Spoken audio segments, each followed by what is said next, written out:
खुकुरी हाम्रो गोर्खाली जातिको शान हो। त्यसैले हामीले ट्रेडिसनल ड्रेसको टोपीमा पनि हामीले खुकुरी लाउने गर्दछौँ। सो हाई, आई एम अभि र यो मेरी कोक लाइनको लास्ट पार्ट हो र यसको मैले अहिले ब्याकग्राउन्डमा डिटेलिङ एड गरिरहेको छु र यो पेन्टिङ पनि अब लगभग खतम भइसक्यो र त्यसको बादमा मैले यसमा varnish अप्लाई गरिरहेको छु।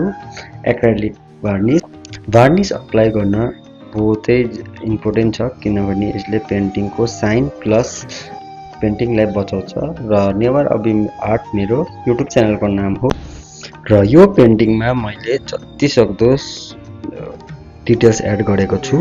यदि तपाईहरु पनि यस्तो पेन्टिङ बनाउनमा इन्ट्रेस्टेड हुनुहुन्छ भने मलाई यो अगाडिको WhatsApp नम्बरमा कन्ट्याक्ट गर्न सक्नुहुन्छ र यो पेन्टिङको मेरो यो फाइनल रिजल्ट हो। Thanks for watching.